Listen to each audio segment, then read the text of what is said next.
Thank you very much and welcome everybody today. What I'm going to be doing,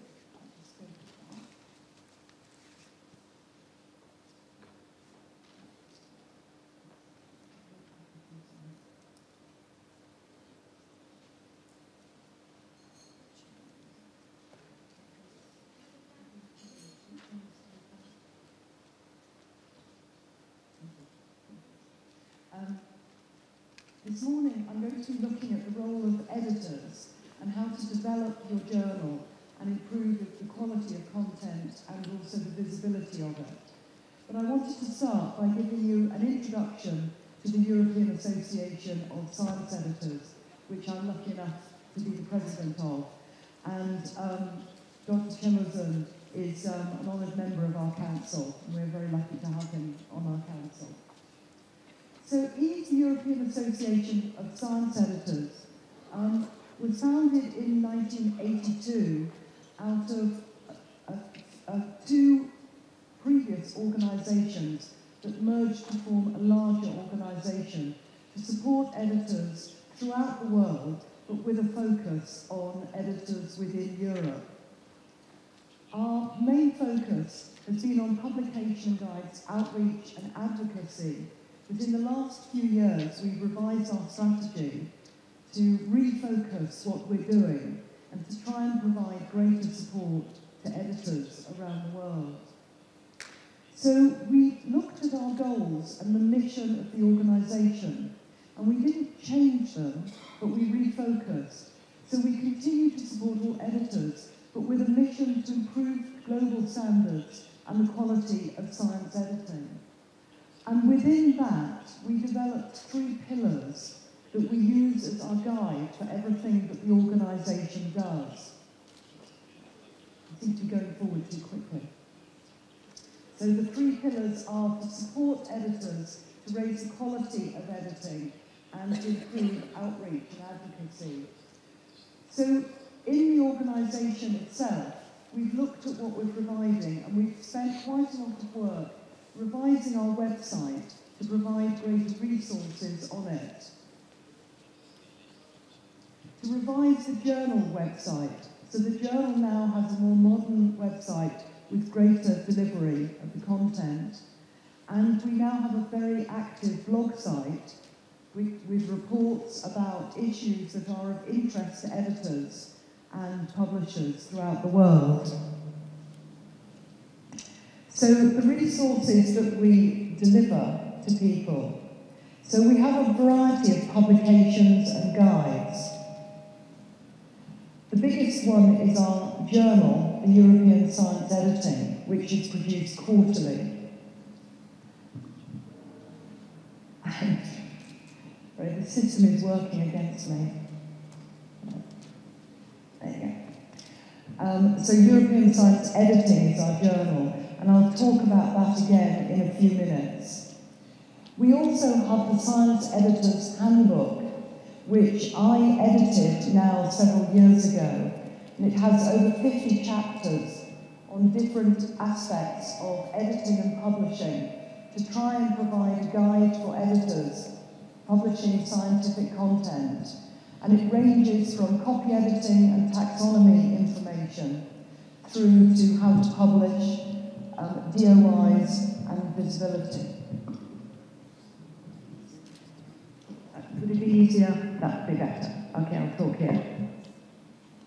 So the handbook is a resource on our website. It's available online and also in print. The other 2 main resources we have are the Toolkit for Authors and for Journal Editors. And these are an index of web resources that anybody can come in and use to guide them when they have questions. And our guidelines for authors and translators is a very valuable resource. We are actively seeking new ideas and new authors, so if there are any resources that you think we should produce, we would really like to hear from you.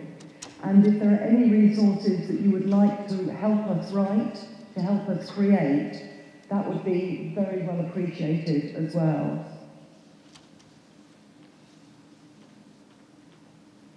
So our guidelines for authors and translators, this is the most visited part of the EASE website. And these are very detailed guides. Our colleague Sylvia in Poland updates them every year. So every year they're updated and refreshed. And we're very lucky to be working with colleagues all around the world to provide translations. So they are available in Turkish.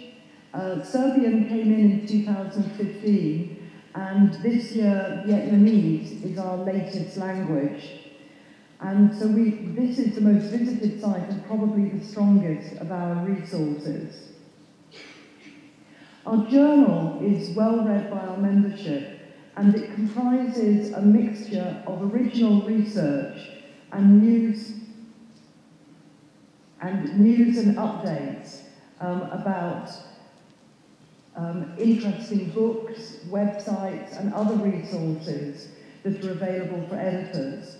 So in a way, it is a halfway between a magazine for editors and a research journal.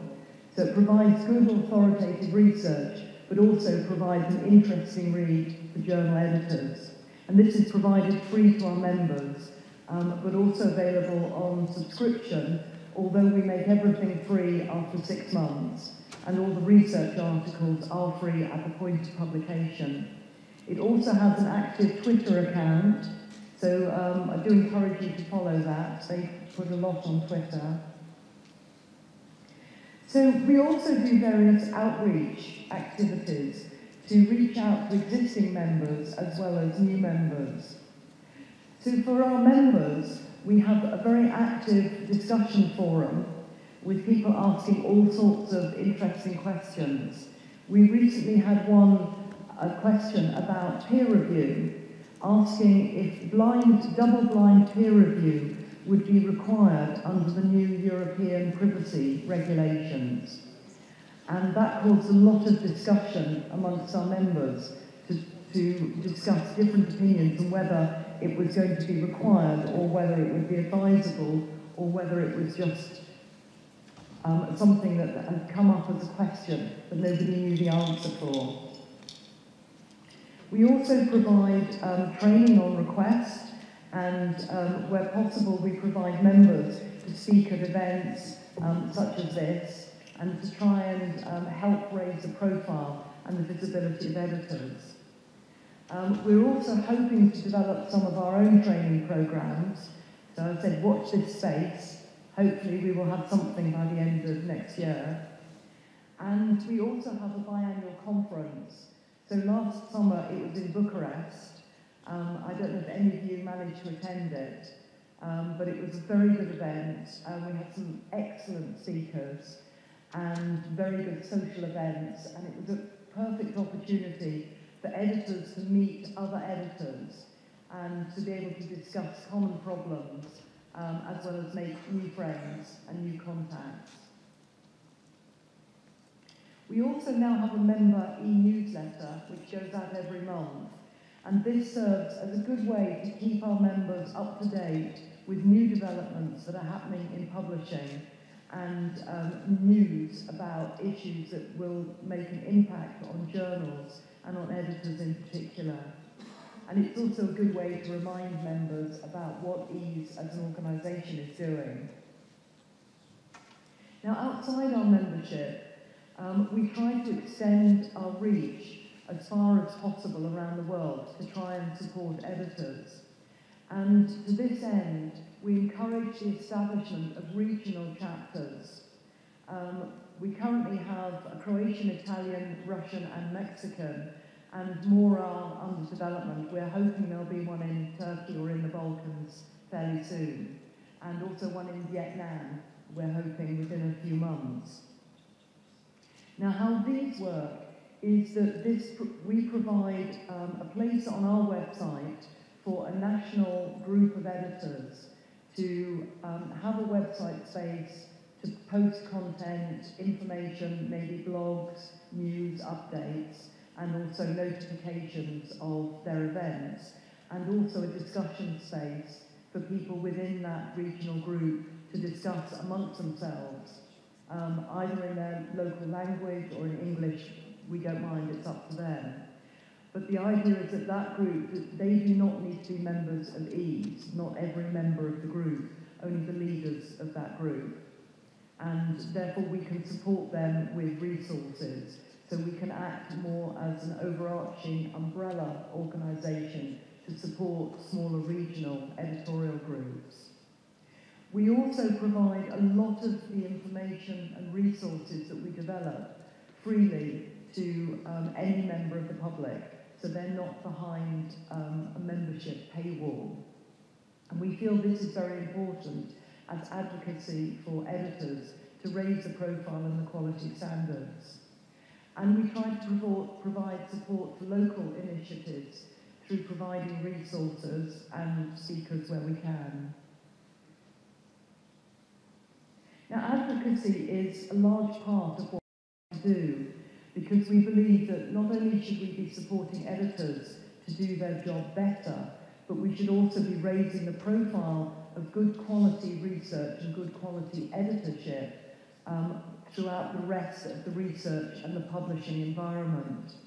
We have a very active gender policy group, for example, who meet regularly, and the biggest, most notable output they've developed are the SAGA guidelines, the Guidelines for Sex and Gender Equity in Research, as a basic guideline that researchers, particularly in life sciences, should be adhering to make sure that research is firmly established and will not be influenced by the sex or gender of the subjects that are being researched.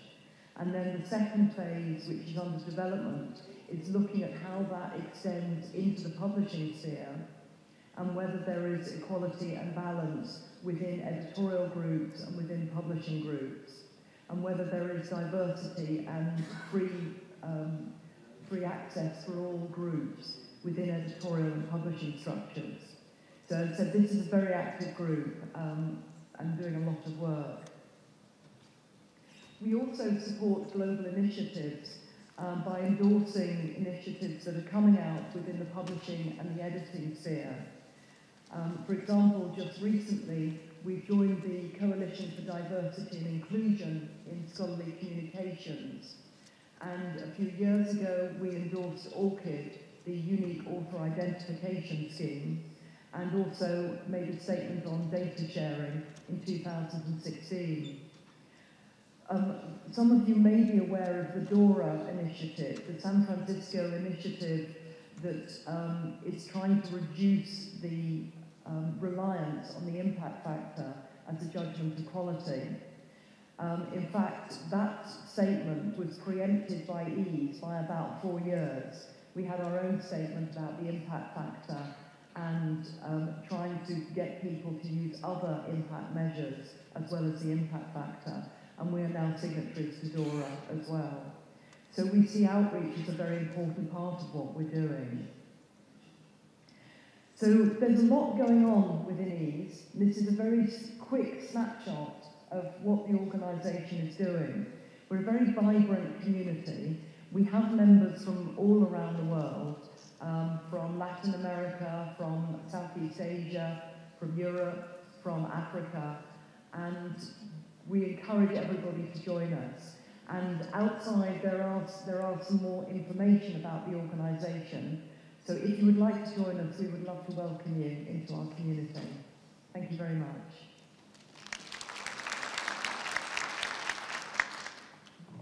Thank you very much. İlk sunumla ilgili olarak European Association of Science Editors ile ilgili soru ya da katkı sunmak isteyen var mıdır?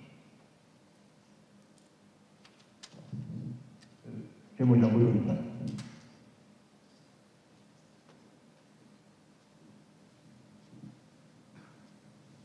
Günaydın. Good morning. Thank you very much for the presentation. Türkçe söyleyeyim isterseniz, salondaki meslektaşlarımızın çoğunluğu Türk, tercümanlar herhalde çeviri yapıyorlar sanırım. Değil mi? Cem Hocam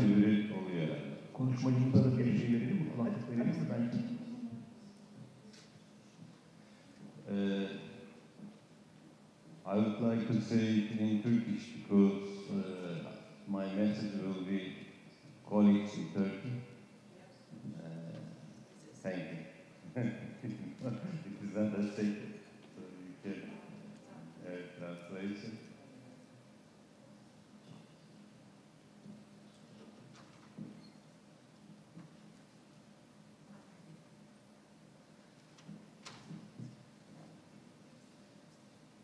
Avrupa Bilim Editörleri Birliği'nde hakikaten çok değerli kişiler var. Yayıncılık alanında çalışan, bu konuda özveri gösterip zamanlarını ayıran, hiçbir beklentisi olmadan ve de çok güzel işler yapıyorlar. Ben daha önce 3 tane toplantılarına katıldım, kongrelerine katıldım. Çok faydalandım. Ne yazık ki bu tür organizasyonların toplantılarında ülkemizden, Türkiye'den, Balkanlardan çok fazla insan göremiyoruz. Hırvatistan'dan çok kişi geliyor ama mesela diğer ülkelerden çok fazla katılımı olmuyor. Ben özellikle ülkemizde 3000'e yakın bilimsel dergi olan bir ülkede o kadar da bir editör olduğunu düşünelim. Yani bu toplantılarda en az bir 10-20 kişi görmemiz lazım. Son bir köşek toplantıya kalabalık bir ekiple katıldık ve çok faydalandık, öyle değil mi? Ayrıca kendi çalışmalarımızı da orada sunma imkanı bulduk. Dolayısıyla bu tür organizasyonlarda böyle zaten 3-4 tane böyle ciddi organizasyon var. Avrupa'daki en büyük yayıncılıkla ilgili organizasyon ve kuruluş bu EAS. Dolayısıyla bunların etkinliklerine katılmanızı tavsiye ederim. Son bu konudaki gelişmeler neler oluyor? Yine Türkiye'deki chapter'ı kurabilirsek EAS'nin ki böyle bir başvuruda bulunmuştum. Yine bu chapter üzerinden de bunları takip edebiliriz. Belki gidip gelme, seyahat açısından sıkıntı yaşayanlar ülkemizde de buna benzer organizasyonları yaparak bu konuda hızlı bir ilerleme gösterebiliriz. Onu söylemek istedim. Teşekkür ederim. Önemli katkınız için çok teşekkür ederim hocam. Başka görüş ya da sorusu olan yoksa ikinci konuşmaya devam edelim. We can continue with your second presentation, please.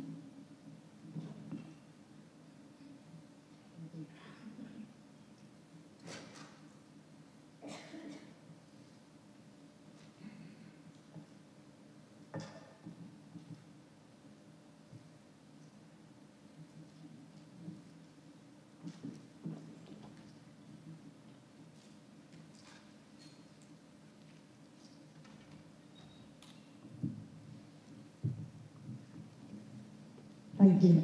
I feel much better when I can walk around when I'm talking. So on this session, I want to talk, this morning is going to be a very cut down, slim version of a course that Dr. Zun attended a few years ago for journal editors on how to improve the content and the quality of your journals and how to improve their visibility. So I'm covering a lot of topic in a very short time. So sit back and relax, because it's going to be a very fast ride through. So the first talk I'm giving is looking at the journal publishing landscape and where editors fit into this. Then I'll be talking about peer review quality and problems, what you do when you have problems, and how do you maximise the quality impact of peer review. And then the third section is looking at visibility of your journals and how to raise the impact of what you're publishing. And what I propose, Kadri, I didn't mention this, if after I give this talk we have a break. Excellent. Okay, so this talk will last until 10:30 and then we'll have a short break. So I want to talk about the landscape of publishing, because I believe it's very important for editors to understand what else is happening around the world in publishing, because it will have an impact on you, either directly or indirectly. And one of the most notable things to be aware of is that there is a huge increase in publication output. There are more articles being published this year than have been published ever before. And we've seen this rise since the Second World War. So for almost 100 years, we have had an increase every year in published output. The reason for this is that more governments are spending more money on research and development. And there is a direct correlation between the amount of money spent on research and the amount of articles that emerge from that research. In addition to that, there is more pressure on researchers to publish, and therefore more articles per unit of research. So previously, where a research project would result in one article, now it will often result in 2 articles, because as you all know, you need more publications for your job, for your tenure, your career. And therefore we're seeing this big increase in publications. So on the left of this graph are the regions: the world, Europe, North America, Asia, Middle East, Australia and Oceania. And on the right, a few countries. UK, because I'm from the UK, so I always put that in the graph. But India and China particularly, because they are 2 areas of growth, of notable growth in output. And the USA as a comparison, partly because with these figures this year, for the first time, the output from China has exceeded the output from America. And we see that trend is going to continue. So there are more articles coming out of China, and the growth is much faster than the growth of output from other regions. And it's because the Chinese government has a big drive, not only to put money into research and development, but also they have a plan to increase their intellectual property and to increase their output and their research publications. And so you will see a lot more articles coming out from China as time progresses. And also within Turkey as well, I put there in the red box, there's been a notable increase there as well in articles coming out. So from this index, the increase between 2003 and 2016 is 193%. Having shown you those figures, I now say don't believe them. And the reason I'm saying this is because when figures like this are reported, they always come from selected indexes.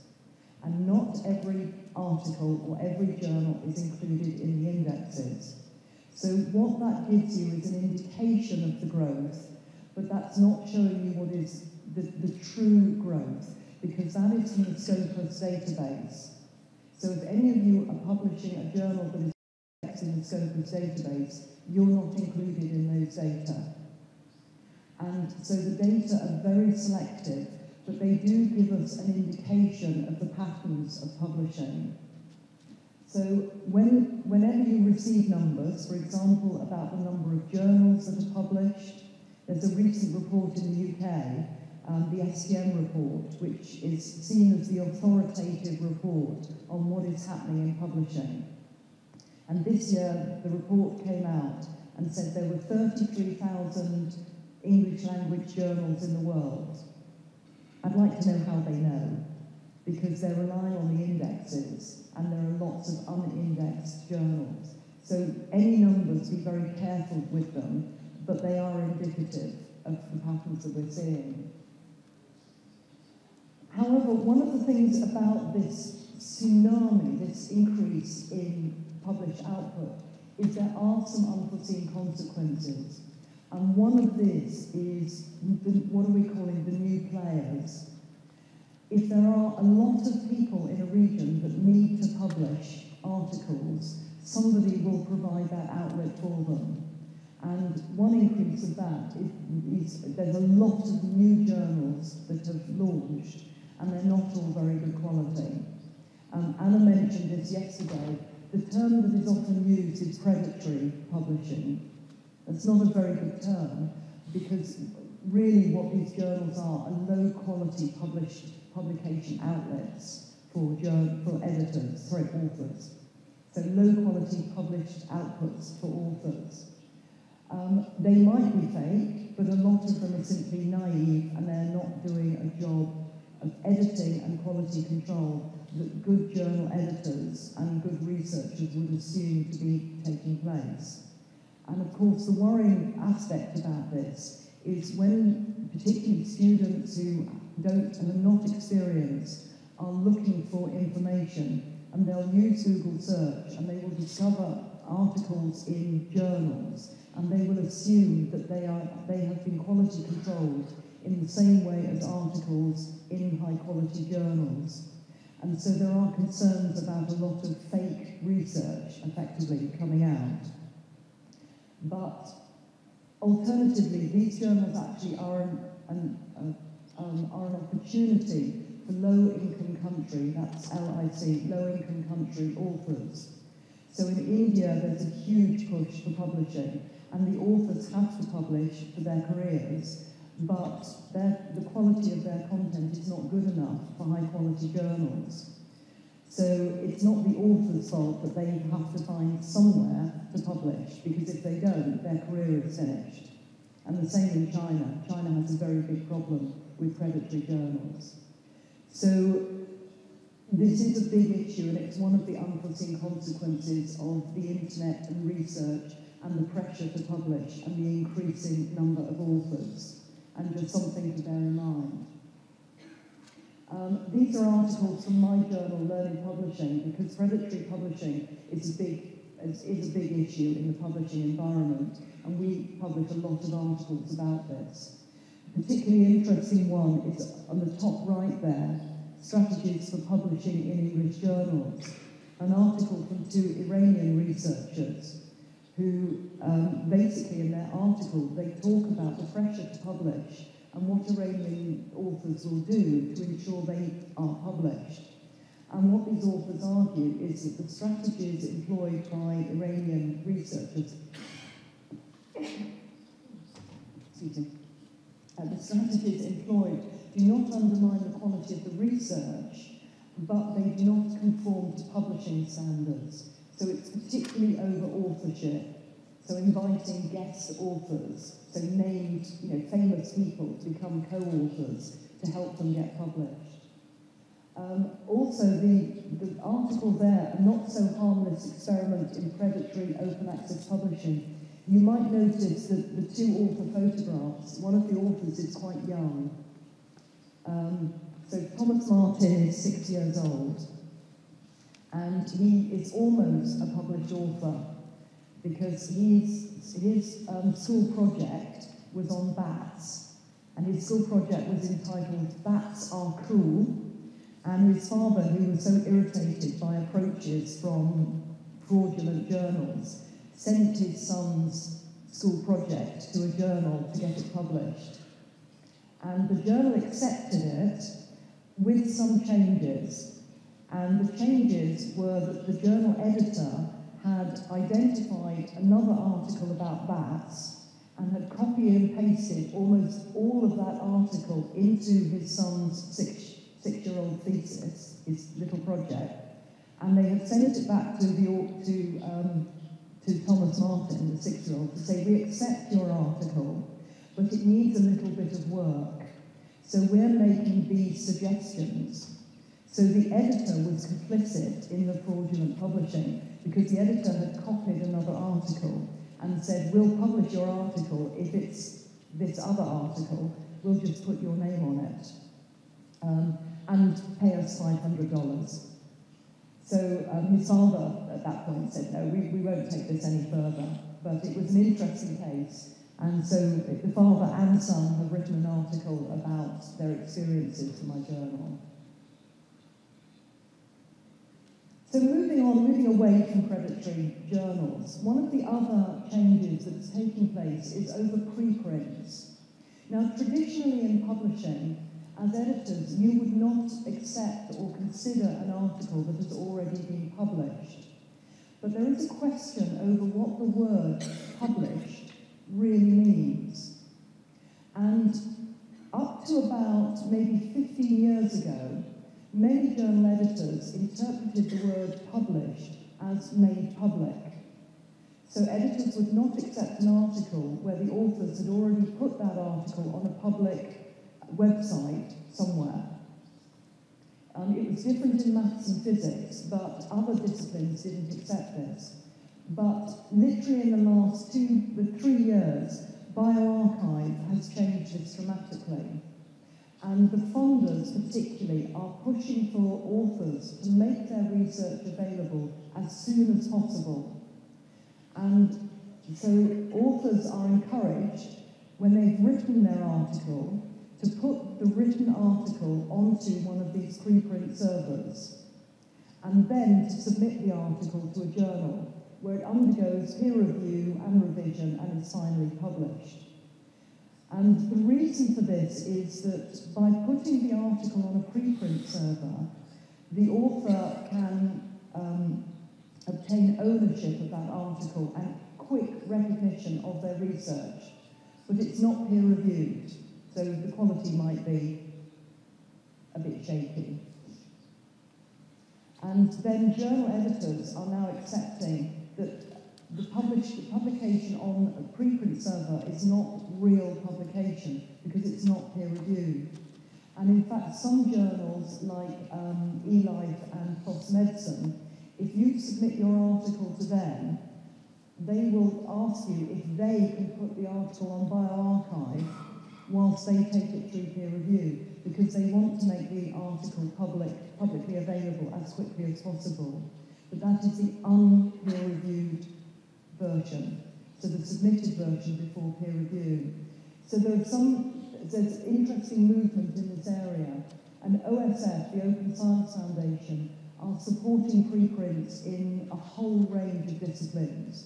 And you'll see there business, engineering, architecture, and maths and physics, where it's been standard practice since 1992. So, as I said, this is a bit of a very quick journey through what's happening in publishing. I'll come back to preprints in a minute. One important issue, though, is the business of publishing. Who pays and who benefits from publishing? And there is a huge concern that the people that benefit most from publishing are the big commercial companies. So Elsevier, Wiley, Taylor & Francis, who have turned publishing into a commercial enterprise.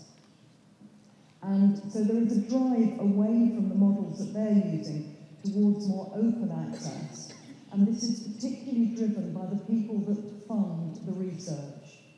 So the government funders, and also the independent funders like the Max Planck Foundation and the Wellcome Foundation. And so they're saying that the business of research publishing should have society benefit, not commercial benefit. But that has some implications, which I'll come on to. Now, the biggest implication of this is the recent announcement called Plan S. I don't know if anyone here has heard of Plan S. Right, so Plan S, as you know, you will probably be aware that several of the big funders have been very active in open access and saying if we provide grant funding to a researcher, part of the requirement of that grant funding is that they make their research publicly available through an open access medium. And a lot of the big funders have had this in place for many years. The problem is that compliance with those mandates is still relatively low. Authors are not complying with the requirements to make their content open access. And equally, a lot of the publishers have introduced models, what is called the APC model, where APC is article publication charge. So the authors whose articles are accepted pay a publication charge, and by paying that, the article is then made freely available. And there is nothing wrong in that model, but the prices that are being charged are extremely high. And so the funders are becoming concerned about that. So Plan S came out in the summer, and it's supported by originally 11 European funders. It's now increased to 13, and the Wellcome Foundation and the Bill and Melinda Gates Foundation have also signed up to this. Now, the reason why, as editors, you need to be aware of this is that this mandate now is making requirements on the grantees, so the researchers, to make their content open access in a way that if your journal does not provide this methodology of publishing, the authors cannot publish with you. They will have to publish in another journal. So you could lose good quality articles if your journal doesn't comply with the requirements of this mandate. And this is why I'm mentioning it here. And the compliance are, the 2 points are particularly important because I know in this environment, a lot of the journals are made freely available online. So that's great, you already have that in place. The 2 notable requirements, though, are publication under a CC BY license, which I'll talk about, and a compliant journal must be indexed within DOAJ, the Directory of Open Access Journals. So if your journal is not indexed in DOAJ, it is not a compliant journal and authors cannot publish in your journal. So if an author has this funding behind them, they can't submit their article to you, they have to go somewhere else. So you must make sure that your journal is indexed in DOAJ. The license is the second point. Oh, sorry for that. The license is the second point, CC BY. This is the Creative Commons license that says the article that is published under this license can be used for any purpose. Now, what this means in reality is that if, for example, you go to PLOS ONE and you search for an article on PLOS ONE, which is a big journal, and you find a really interesting article, and that's great. PLOS ONE publishes under CC BY. When you find that article, not only is it free to read, but you can reuse that article in any way that you want, so long as you attribute the original publication source. And by reuse, what I mean is you can download the article and print copies for your students, that's fine. You could download the article, you could then cut sections of it and add those sections into your own article and then publish your article with full citation, and that's fine. You could also take the images from that and you could create a booklet of images, and that's fine. And you could also take that article and you could sell copies of it. So you could make money out of that article. So CC BY means you can use an article for any purpose so long as you attribute where the article came from.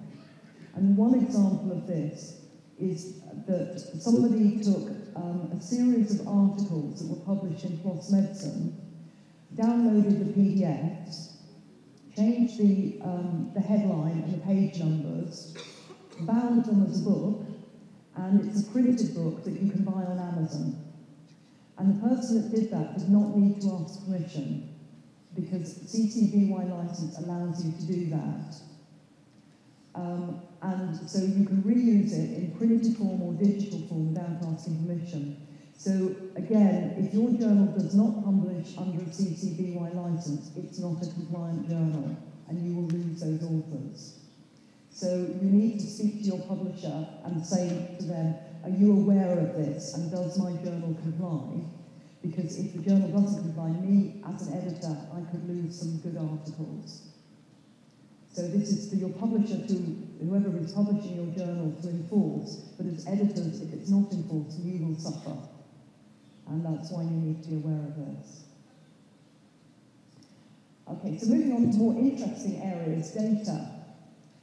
Data sharing is also another thing that the funders are very concerned with. They want people to share their data freely. So this is the underlying data behind a research project that they then publish. And so there's been lots of talk about this, and some of the funders are now putting data sharing within their mandates. So if you're funded by the Wellcome Foundation, you have to make the underlying data of your research free at the point of publication in a repository somewhere, like Figshare or Dryad or one of the other big data repositories. And the European Commission is also very concerned about data, and they've just released this report, which is FAIR, which is findable, accessible, interoperable, and reusable. And it's all about data, and saying that data must be available. So there are big issues about data. Now, Anna asked me earlier, is there any evidence that people are using this data? And there isn't, as far as I know, but it is the funders who are driving this. It's not the authors, not the editors, it is the funders. And it is the funders also that are driving open access. Because they're saying, if we pay the money to you researchers, we want to make sure that the research that we're funding is then made available in a way that we agree with. So data is a big issue. Springer have a very interesting system. They have categorized all of their journals into type 1, 2, 3, or 4, with type 1 where the journal encourages authors to share their data, to type 4 where data sharing is required before an article can be accepted, so the data has to be publicly available. And so it's an interesting thing for editors to consider about whether you should be implementing this with your journal as well. How important do you think it is for your authors to share their data? And should you at least encourage it, if not require it? So the changing roles of journals is either as gatekeepers or access enablers. It's providing a filter for quality control, but also at the same time making sure that the research you publish is made as openly available as possible. There are questions over the sustainability of smaller journals. Because there are so many additional requirements on journals, with data sharing, with FAIR, with the licenses you publish under, with ensuring you have DOIs on your articles, that you have better linking and lookup facilities, that there are stresses that are easier to deal with if you're dealing with bigger journals. So there are some questions about sustainability of the smaller, more niche journals. How do you respond to the increase of article output and the increase of research? How, as editors, do you deal with more articles being submitted from regions such as China or perhaps India? And how do you manage language problems and other international issues that can be a big challenge for journal editors? And how do you ensure quality? And what is quality anyway, which is a bigger question. Having said that, the Standard Journal is still, as I say, alive and kicking. You know, the Standard Journal with an editor-in-chief, editorial board, you wait for the authors to submit, you manage the peer review, and then you publish. And this is still the predominant model for journals. So this is not going to disappear anytime soon. But having said that, there are lots of different experiments with new models of journals.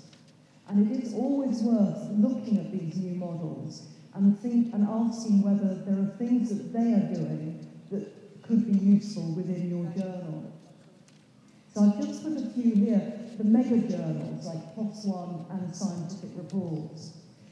Now, these journals came in, PLOS ONE now over 10 years ago, with the idea of becoming effectively a portal for a very broad range of articles with a very low acceptance threshold. And PLOS ONE particularly said, we are not looking for novelty or interest, and in fact there are some really terrible articles in PLOS ONE. But we are saying we don't want to put a barrier between the authors and publishing. We will check for ethics, and we'll say, is the methodology used okay? And apart from that, we will accept your article. because we believe that the readers are intelligent enough to make their own judgment. Now, having said that, they have since revised their systems and they put a lot more quality control in now than they used to.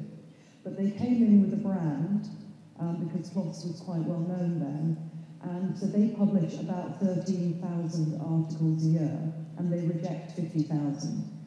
So if anybody here can imagine receiving maybe 20,000 articles a year, that's a lot of articles to process through the system. It's huge.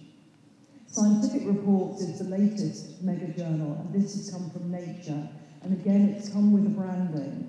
And the other problem with these big journals is they will take good quality articles that previously would have come to the lower ranking journals because they couldn't get in the high ranking journals. And so these mega journals have come in almost in between the high-ranking journals and the lower-ranking journals. So they have taken quite a lot of good quality articles that would have filtered down previously.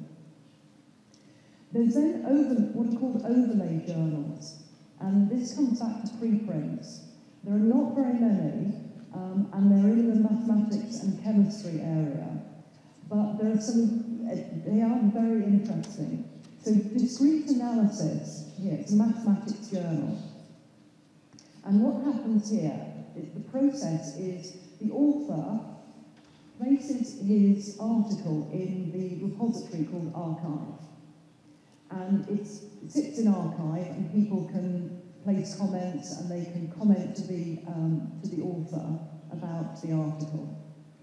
The author, after it has been in Archive, and there's no time limit, but after it has been in Archive, the author can then submit the article to Discrete Analysis.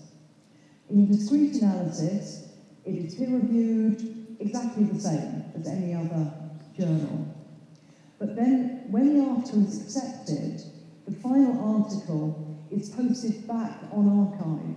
It does not sit in Discrete Analysis website. What appears in Discrete Analysis's website is a summary written by the editor of the article. It's like an extended abstract with a link to the full article.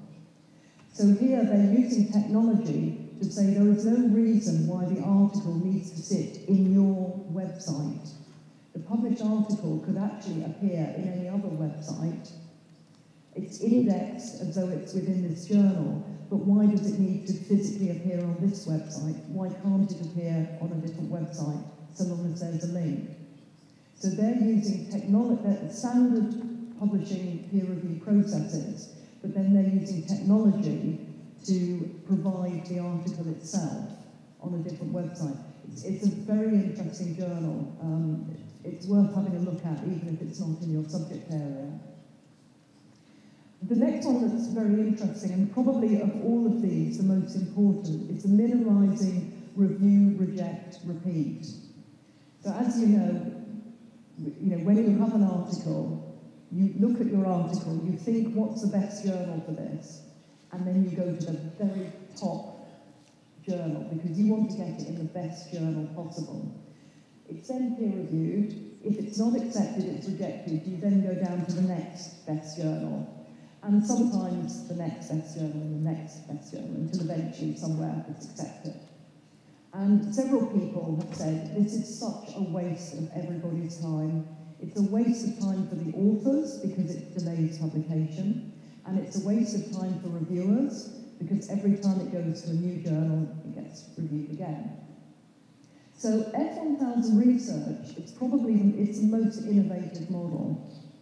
So I don't know, has anybody here published in F1000 Research?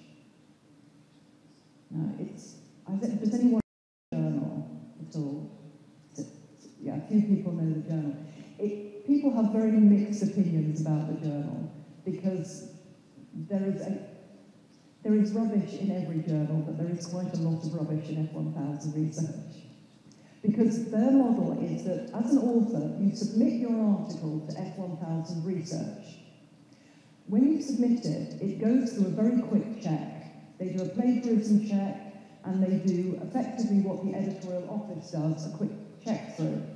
And then if it's okay, it then is published on their site. So it's published immediately, normally within 2 days, 2-3 days. It's published as not peer-reviewed. And at that point, it then goes out to the peer reviewers, exactly the same as normal. But when the peer reviewers submit their report, they don't submit them to the editor, they post them onto the article, and it's done through the technology, through a secure system. But the review is posted onto the article, along with the recommendation from the reviewer. And the reviewer has 3 choices: reject, accept, or modification required. And that's the only 3 choices. And each reviewer submits their judgment, if you like, on the article. And there is no editorial intervention at all. It's all done through the system, and it's all public. So as a reader, I can go in today, and I see an article, and it's been submitted, and it's published there, and I can read the article. But it says not reviewed.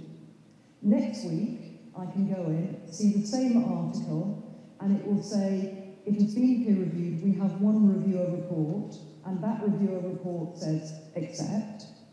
And I can go in a week later, and there are 2 reviewer reports, and one will say accept, and one will say modifications. And that is it. The author does not need to do anything. But if the author wants to revise their article, they can then revise their article and they submit it again.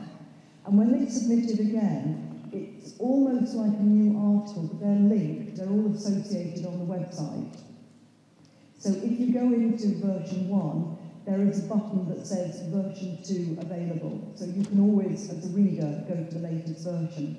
And the authors can continue to revise and resubmit their article as many times as they want. So if an article has to reject, they can revise it and submit it again. And then maybe it has to accept, because the author has actually done so much work, the article's okay. But then the author might think, there is something I'd like to change in that article. I have some new data, so they can submit it again. So you have multiple versions of an article, and it can be used as an evolving article as the researcher finds more information. Now, the principle of this is that there is no delay because the article is published within a few days of submission. The quality control is completely transparent because the reader, the author, anyone can go in and see what is happening and what the version is. Also, that author cannot submit that article to another journal because it is already published, which is another.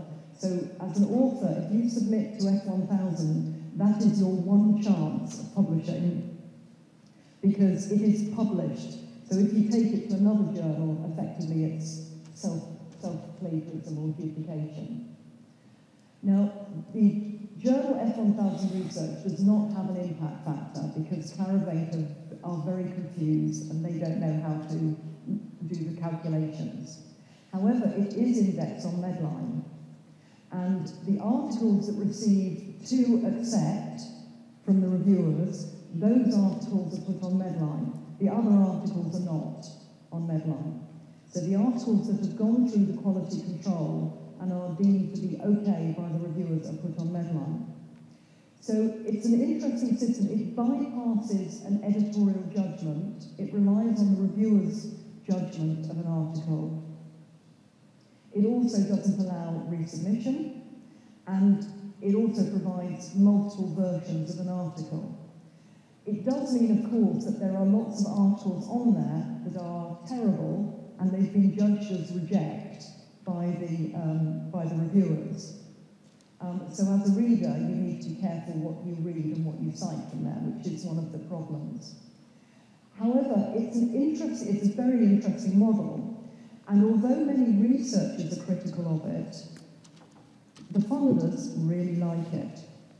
So Wellcome Open is a website, a journal portal that has been developed by the Wellcome Foundation, and the only people that can submit to that journal are Wellcome grantees, and it uses exactly F1000 model, it's their software.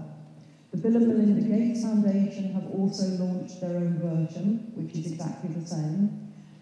The Irish Health Board, very small funder, they've done the same. But of particular note, again, for you as editors, thinking about your potential authors into the future, is the European Union is currently out to tender for somebody to develop them a similar website for grantees of Horizon 2020 funding. So this means, again, thinking of the future about where your authors are coming from. If the European Union set up their website, they will pick up a lot of articles within their website which previously might have come to you.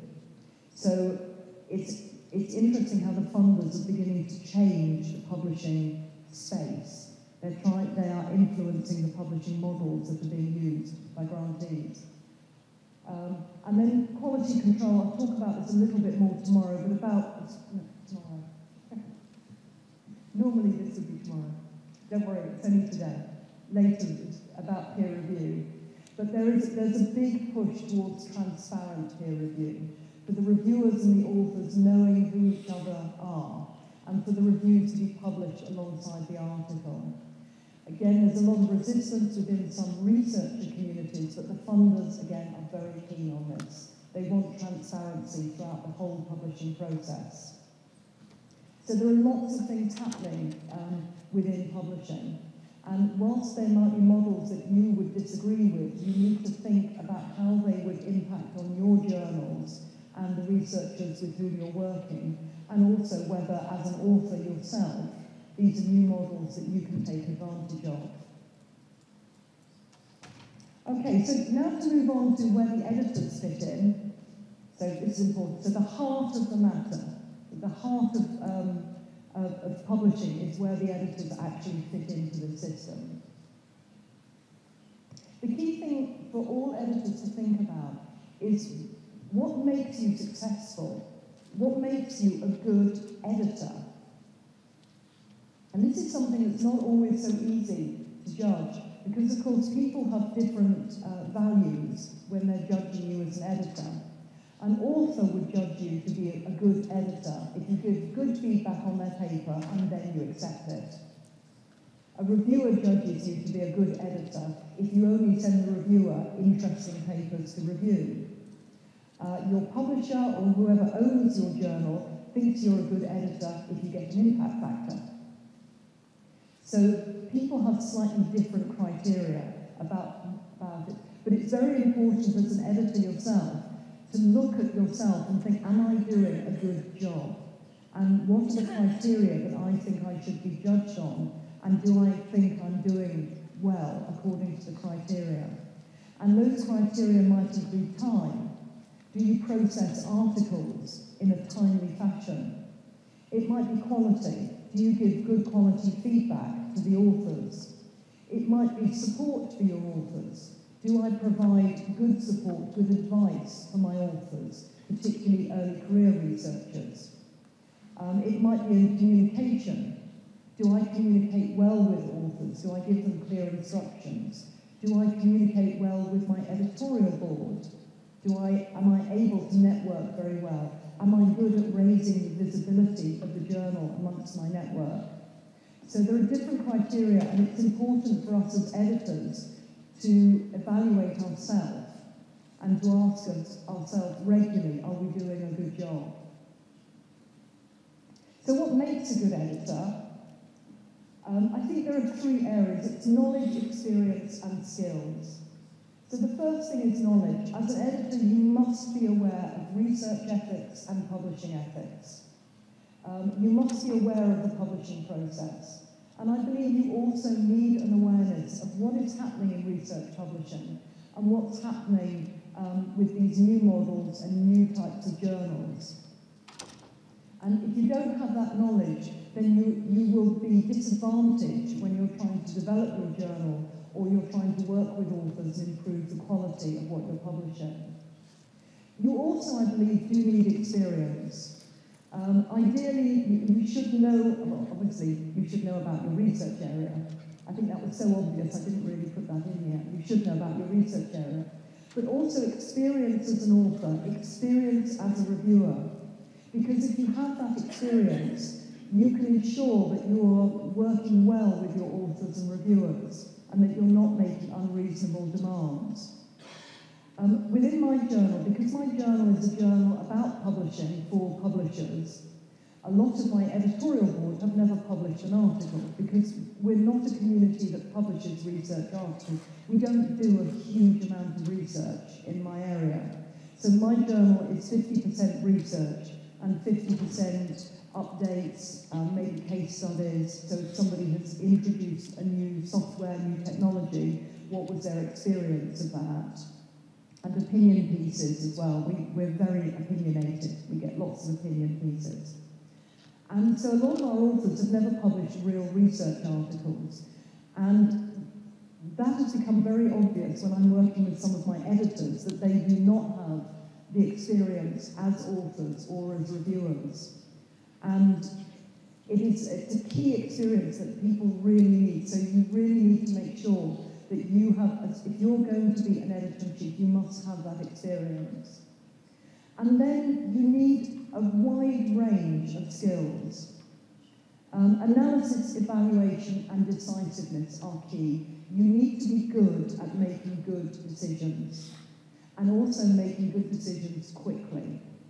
And I think this is something which is undervalued by people when they're thinking of editors. Is as an editor, you need to be able to evaluate, to analyse, and to make a decision and to stick by that decision.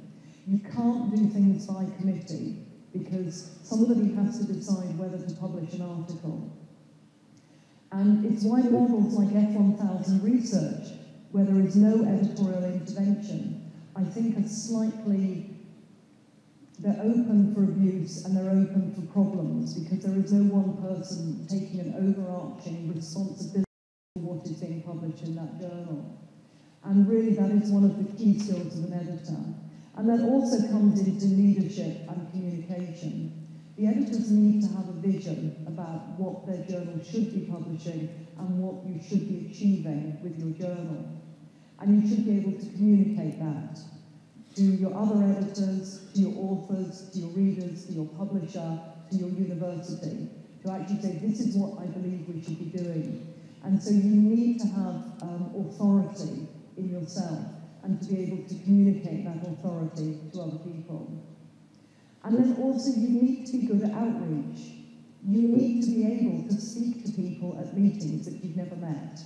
You need to be able to talk about your journal to people, to convince people, to coerce them into writing good quality for you, to speak to an author that you've never spoken to, you've never seen before, and convince them that your journal is the right place for their research.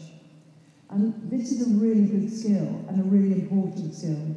And with some models, if you have an editor-in-chief that is very good at some of these points and perhaps not at outreach, because that does take a particular personality, you need to look at perhaps co-editors-in-chief. So you can have somebody in a senior role on the journal that is good at this outreach, is good at speaking to people. And as I said, you must have a vision for your journal. And I think this is very key and something that is very easy to forget. Because it is so easy to launch a journal, I frequently find journals that are launched with good intent, without a clear vision of why they're publishing. You think, let's publish a general medical journal, that's a really good idea. Well, why? What is it that you're doing that nobody else is doing? What is it that you want to achieve that no one else is achieving? Because if there is another journal that's doing exactly what you want to achieve, then what is the point of another journal? Avoid duplication. You need to have a very clear goal, a clear aim. And you need to be able to articulate that. So, for example, for my journal, our vision is to improve the efficiency and the quality of scholarly publishing. And so we've made it very clear, it's scholarly publishing, not publishing of cookery books or novels. And it's quality, and it's quality in all areas of publishing, and also efficiency. because that's a key thing for us. It's not just about quality, it's also making sure that we're helping publishers to set up efficient systems and systems that work well for research communication.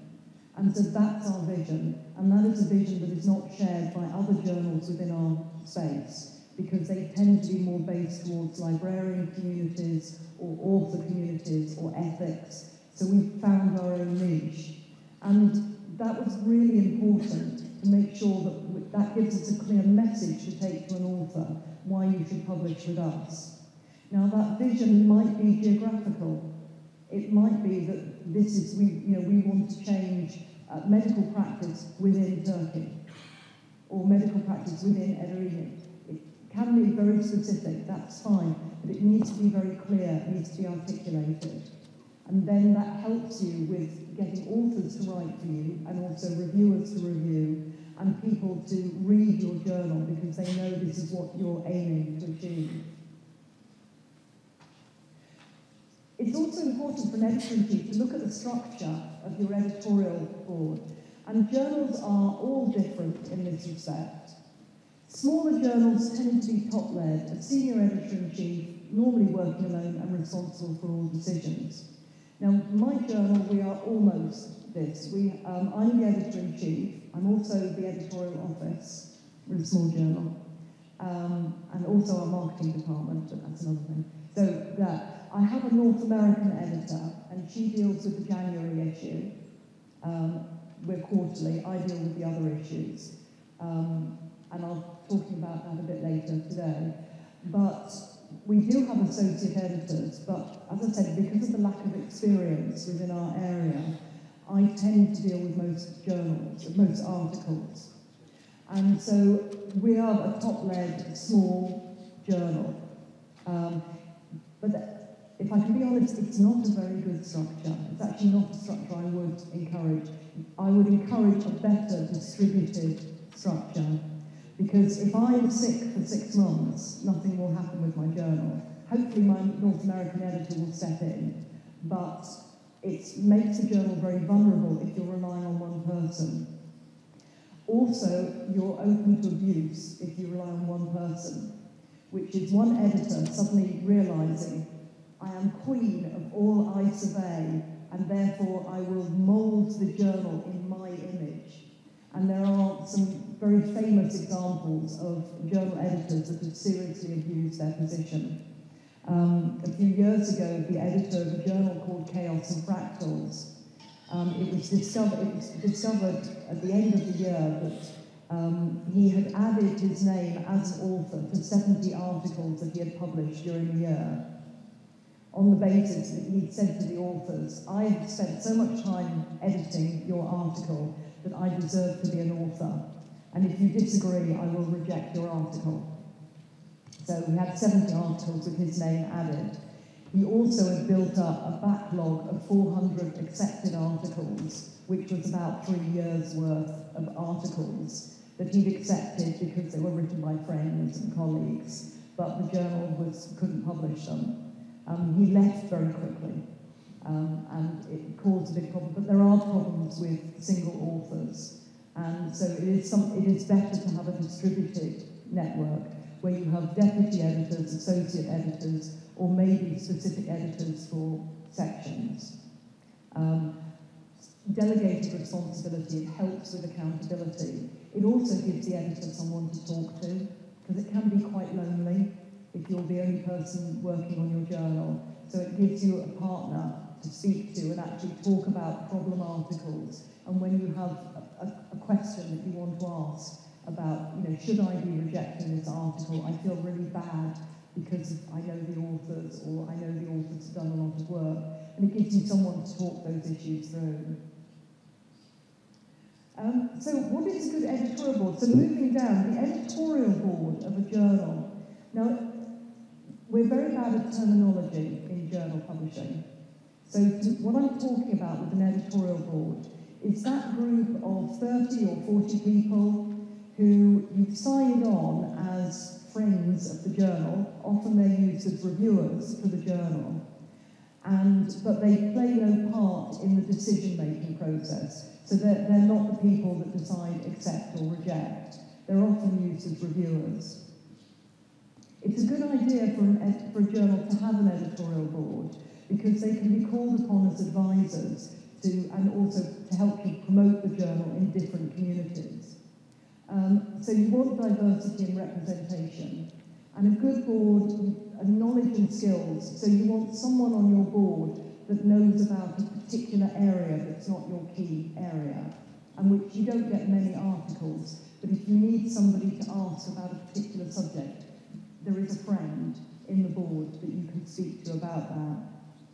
In our area, we don't get very many statistics papers, but I have 2 people on the editorial board who are there to advise me if we have papers with any statistics in them. And it's a very small part of what we publish, but occasionally I want somebody to say, does that make sense? And so they can give me that information. So knowledge and skills. Senior and junior. Senior people are good because they have a wealth of knowledge, a wealth of experience, and they're often very well known within their area. Junior people are good because they're keen, and they will often be more up to date with new changes that are happening within the research area, and they'll have ideas. And often, new ideas that, I'm fine with social technology, I cannot deal with Facebook. I just don't understand it. So I have people on my editorial board that understand Facebook. So if we ever have any issues over Facebook, I have somebody to talk to because I don't understand it. So they'll know things that I don't know because I'm too old. So junior people are great. Geographical spread. And this is a very interesting one. If you're looking to be indexed, and you say you are an international journal, so in your aims and scope or your vision, you say you're international, the indexers will look at your authors, your editorial board, and your readership, if you have those numbers. And if they are not international, they will not consider you to be an international journal. So the geographical spread of your board should represent the geographical spread of your aims, your vision for your journal. So if you'll say you're international, you should have an international board. If you say you are a Turkish or a Balkan journal, then your editorial board would probably be 80, perhaps 90% within that country or region, with a few advisors from other regions. So look at the geographical spread and make sure it matches the vision of the journal. Men and women as well. Some of the indexes now are looking at gender balance within editorial boards. And I know of one instance where a journal was rejected because their editorial board was entirely male. And it was one of the feedback from the indexes about you need better diversity within your editorial board. So that's a new one that's come up now. Names and doers. The names of the senior people that you invite because you want that person associated with your journal, but you don't expect them to ever do anything because they are far too senior to do anything. There's nothing wrong with having 1 or 2 people like that as friends of the journal, but you also want doers. You want people that are happy to review, happy to give you feedback, and to whom you can ask questions. So you want doers. And old friends and new friends. It's good to have on a board people that you know very well, because they are friends that you can speak to easily. But it's also important to invite new people on the board that you know are good in your area, in your discipline, and that will bring something to the journal. But you don't need to be friends with them, you don't need to know them, you can invite them. And therefore you make new friends. So how do you make the best of an editorial board? An editorial board can be a key advocacy for your journal. So outreach and influencing particularly. Obviously as reviewers, many people use their editorial board as their key reviewers. Article assessment, you might use reviewers as a pre-assessment before review. I occasionally do for mine. If I receive an article that I'm unsure about, I will sometimes go to someone on my editorial board where I know it's their key subject area to say, before I send this to review, Do you think it's worthwhile? Now, in theory, this would be dealt with by your associate editors, but sometimes you get an outlier article, and so having someone on the editorial board that you can ask for that opinion before you go out to review can be very valuable. Different roles, so you might have on the editorial board statistical reviewers, you might have reviewers, perhaps a book reviewer, if you have book reviews within your article. So you might have different roles for people within the board. Advice I've mentioned, networks is absolutely key, because within your networks, you can be talking to your students, your PhDs, the early career researchers with whom you work, to say, do you know my journal, read this article, have you considered where you're going to publish that article? But you have a finite network within which you work. But of course, every member of your board also has a network of people. And so you can use your editorial board to reach different communities. And so, for example, if you wanted more articles out of perhaps Brazil in South America, by appointing an editorial board member who is active in Brazil, that's a good way to get outreach within that country, because that person can be your advocate within the country. Workshops as well. Sometimes you can have members of your editorial board who are very keen at running perhaps writing workshops for the researchers in their institution. And if they're on your editorial board, you might say to them, during your workshops, can you show perhaps 1 or 2 slides about the journal to raise awareness of the journal as well? So that can be quite a useful way, again, of using your board to raise awareness and also to build skills within authors or perhaps reviewers. Research as well is perhaps to do some research for you and maybe also publish within your journal. Presentations, part of workshops, and also succession. When you're looking at the future, an editor-in-chief should not stay forever. There's lots of discussion about how long an editor-in-chief is good for before they're past their sell-by date and they begin to go off. But an editor should not be there forever, and in which case you'd be looking for succession from your editorial board. It's actually saying which are the people on the editorial board they're good reviewers, they show the knowledge, they're keen, they're advocates, and actually they would make a very good editor-in-chief when I go. So looking at that for the editorial board as well. And finally, just editorial independence versus responsibility. WAMI, who's the World Association of Medical Editors, brought out several years ago now a very strong statement on editorial independence. And it is very important that editors are able to make independent, quality-assured decisions. So you should be able to make a decision on accepting an article or rejecting it on the quality of the article and the relevance for your journal without influence from your parent organisation. Having said that, editors do have a responsibility to their parent organisation, their publisher or society, association, and to the public.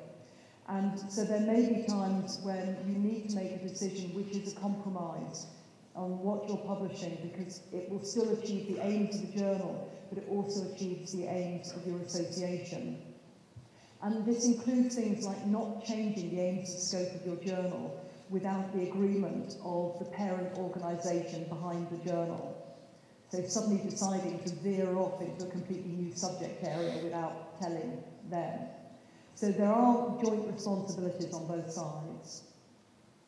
Okay, so I'll just leave you with that slide, and perhaps now I've finished this presentation, so if anyone has any questions, then we'll take a short break.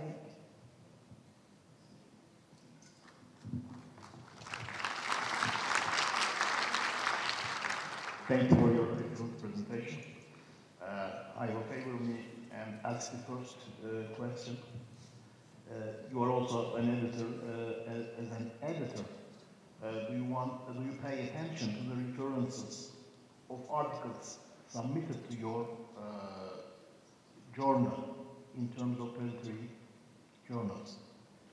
Do you inform the authors not to reference articles from predatory journals in their articles? Of course, I know that it's not easy to detect every time the predatory journals in the references of some big article. But what do you do about this, and what do you suggest for us? So is this the references from the author, or also the reference list of the article? Yes, Yeah. an article submitted to your journal. So the reference list? Yes. That's a very interesting question. So, so if I'm right to summarise this, it's when you're evaluating the quality of an article, when you look at the references, do you look at, has the author used good quality journals, or have they used maybe predatory or other journals? That's a very interesting question.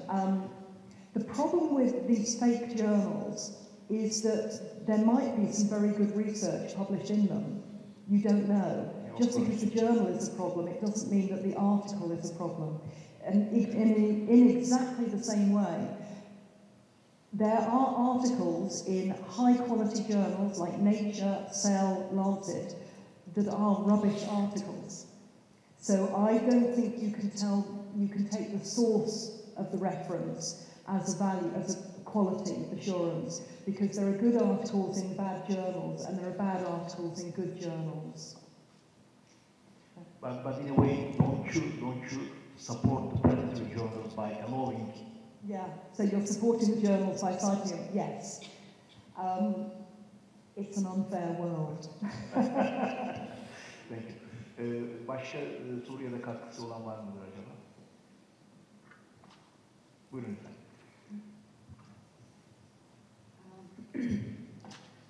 Professor Chailan from Family Medicine Department, as well as editor from the editorial board of Eurasian Journal of Family Medicine. I want to ask you about a similar question about hijack journals. What about hijack journals? There are also good literature and papers in hijack journals also. Can you cite them? Ooh. That's a big problem. That's a really big problem. I mean, you can cite anything. So yes, you can cite them, but you're right, they are, and they will disappear. I think that's another problem. They, because JAMA, the Journal of the American Medical Association, is frequently hit with hijacked journals, so people make a facsimile of their website. And because JAMA is powerful, they manage to get the people to take down that site. So any author that has been sucked into that site, their article will disappear. So you're citing things that will disappear, which is another big problem with predatory journals, is if you're citing an article of a journal that is suspect, the chances are that journal will disappear. So if somebody is reading your article in 5 years' time and they click on that link, they'll get error 404 and they won't find that source you're citing. But can you cite them? Yes, in as much as you can cite anything. Just so it's interesting, a related question. This has come up recently in an article that I received, and how the author dealt with that is the author discussed the article and then said, this is the article here in the text, but I'm not putting it in the reference list because I don't want to give the journal the satisfaction of a citation. And he had also gone to the Wayback Machine and created a permanent link to that page, but he put it in the text rather than in the reference list. But the author had done that rather than the editor. But of course, if the fake journal has the same article, the same journal name as an editor, how do you know? And as an author, maybe you don't know either. But it is, I think it's a very big problem. And I don't know the answer. Thank you. Bir soru daha alabiliriz. Ondan sonra kahve molasına geçelim. Thank you for your presentation. It was very informative. And I'm a deputy editor-in-chief in Turkish Medical Student Journal. And my question is going to be about predatory journal as well. So last year, there was an email sent to our editor-in-chief, and it is regarding an article. He was seen as an author, but he has no relation with that. And then, but we cannot do what we have to do. Like, if we happen, I mean, if something happened like this, as an editor or an author, what should we do? I mean, should we take action? Should we do something? Or should we just leave it there? So this is an article that you have published in your journal. Is that right? No, it's not. It's Somewhere else. Yeah. Yeah. So someone has contacted you and say, an article has been published somewhere else. My name has been added without my permission. What do I do? Really difficult. Send emails. Try to get in contact with the journal editor, but the chances are you won't be able to do anything. I don't know if you've got any experience of this, Anna. No, but it's really difficult. It's the same as plagiarism. Is that, I mean, I've been plagiarised in an article that I wrote, which was published by a Nepalese journal. And so I wrote to them and I emailed them. There's nothing like, the editor never replied, the authors never replied, and they're in Nepal. I can't go over there and shake their door. So there is very little you can do. You can make a complaint, you can try and contact all the relevant authors, but particularly if it's in a different country, it's almost impossible to deal with. And the only thing to do is to try and make it public that your name was not there. To perhaps put it on at least a blog, or if you're associated with the journal, to put it in an editorial, to raise the issue perhaps in an editorial. But there's nothing you can do. I mean, legally you could, but you need a lot of money to do it, especially in another country. Thank you very much.